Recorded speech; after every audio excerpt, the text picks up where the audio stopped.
একটি ছোট ভুলের কারণে পুরো পরিবার ধ্বংস হয়ে গেল। রাত তখন প্রায় 1টা।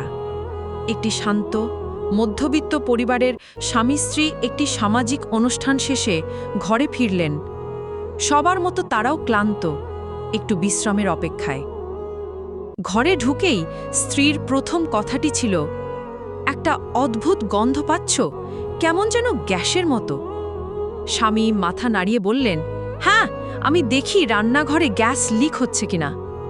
সে দৌড়ে গেল কিচেনে এবং খুব স্বাভাবিকভাবে অবচেতন মনে আলো জ্বালিয়ে ফেলল। এক মুহূর্তেই সব শেষ। একটা বিকট শব্দে কেঁপে উঠল পুরো এলাকা। বিস্ফোরণের শব্দ এতটাই তীব্র ছিল যে 200 মিটার দূরের বাসিন্দারাও জানালার কাঁচ কেঁপে উঠতে দেখেছে। ঘরের দেয়াল ভেঙে পড়ল। পুরো বাড়িটা আগুনে পুড়ে ছাই হয়ে গেল। স্বামী ঘটনাস্থলেই প্রাণ হারালেন। স্ত্রী কিছুদিন জীবন মৃত্যুর সঙ্গে লড়াই করে শেষ পর্যন্ত চলে গেলেন।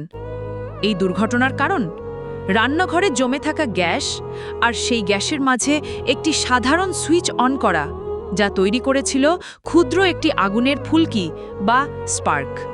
আর সেটি হয়ে উঠেছিল মৃত্যুফাদ। গ্যাসের গন্ধ পেলে কখনোই কোনো বৈদ্যুতিক সুইচ, ফ্যান বা ফ্রিজ চালু করবেন না, কারণ এতে ইলেকট্রনিক স্পার্ক হতে পারে। সব জানালা দরজা খুলে দিন যেন গ্যাস বের হয়ে যায়। পারলে মেন সুইচ অফ করে দিন। সতর্কভাবে বাড়ি থেকে সবাইকে বের করে নিই। সবাইকে বোঝার তৌফিক দান করুক। আমিন।